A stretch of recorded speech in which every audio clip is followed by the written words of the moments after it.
कखारु full season नहीं कखारु full तो आप बहुत थर ट्राए कर बहुत प्रकार रेसिपी बनैकी खाइए किंतु कखारु फुल को गोटे थर यही भाव में बनैकी खातु तो देखिए आप आगुरी को केवे भी खाई नथिबे खाइबा बहुत ही स्वादिया भात रुटी सहित खाईपारे पखाल भात सहित खाईपारे खाइबा यार टेस्ट एकदम देसी और गाँवली स्टाइल रोटा खाइबा आपको बहुत ही भल लगे आ बनैबा प्रोसेस पूरापूरी इजी एक बनवाई ये 8 ରୁ 10टी कखारु फुल मुझे जोटा कि मार्केट रू किणिक आनी तो से हल्का टिके मौली आसला तो जल्दी जल्दी यार रेसिपी बनवा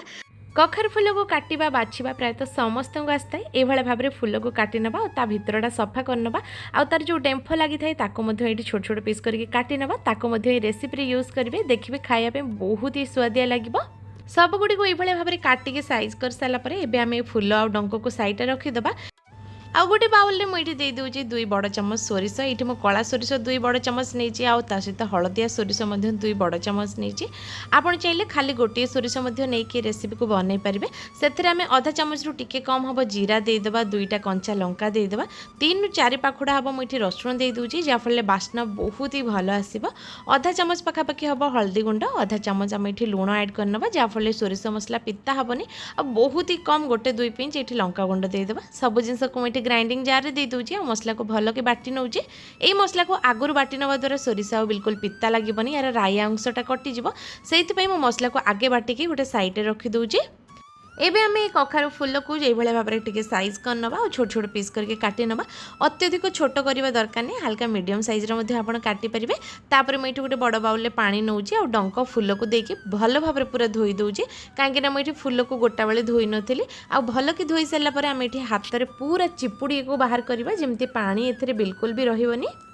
एपटे कड़े मु आगुरी गरम हाँपी रखी आम देदेबा सोरिष तेल तेल टिके गरम हो गला ये 8-10टी बड़ी मुझे दूची सोरिष तेल रेसिपी को बनइबे देखिए रेसिपी टेस्ट बहुत ही भल आसो टिके एपट सेपट करके भाजी सारापर बड़ीर कलर देखूँ धीरे धीरे चेंज हो आसला तो बड़ी को ए तेल बाहर करनबा आ गोटे बाउल रखीदबा आउ से तेल रे ये काटिक रखिदा आलू को दे दूची ये गोटे बड़ साइज्र आलू को मुझे पूरा छोट छोट पीस करके काटिक नहीं ये तेल टिके समय भाजीदबा जमी आलू सीझीज और हल्का टिके भाजी हो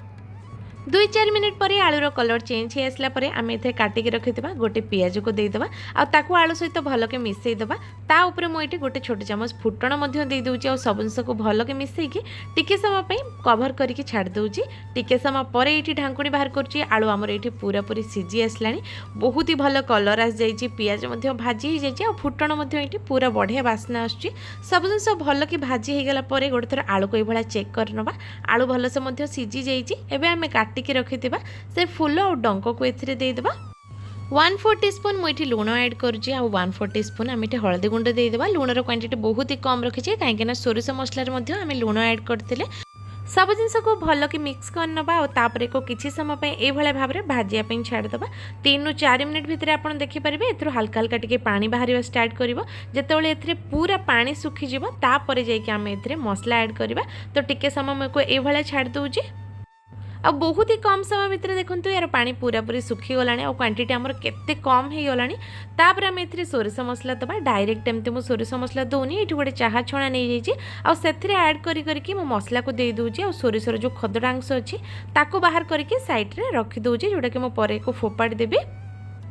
तो सबू सोरिष मसला दे सारापर एक आउ थे भल कि मिक्स करनबा मिक्स करके मसला जेहेतु एबे कंचा अच्छे टिके समय कषि हाँपाई छाड़ा तो यही टाइम मुझे टमाटो दे दूची 3 ରୁ 4 खंड ये टमाटो नहीं ताकू दे दूची टमाटो टोटाली ऑप्शनल अच्छी आप चाहिए दे पारे ना स्किप करेंगे और ऊपर कवर करके पूरा 4 मिनिट ରୁ 5 मिनिट एक फुटिया छाड़दबा 4 ରୁ 5 मिनिट पर मुझे ढांकुणी बाहर कर नहीं तरकारी आमर पूरा बनिक रेडी हो लास्ट को आम ए गोटे 2 खंड आंबुल पकईदबा जहाँफल ये खट्टा लगे खाइए बहुत ही स्वादिया लगे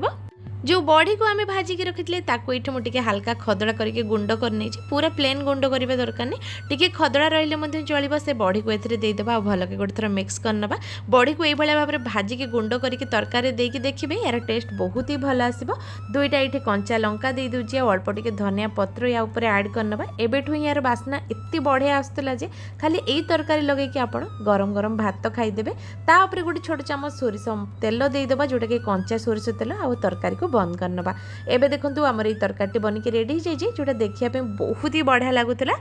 जेबे भी घर को कखारु फुल आछी ताको निश्चय ई प्रोसेस रे बने के देखंतु घरे समस्त को बहुत पसंद आसीबो आशा करे रेसिपीटी पसंद आसीथिबो।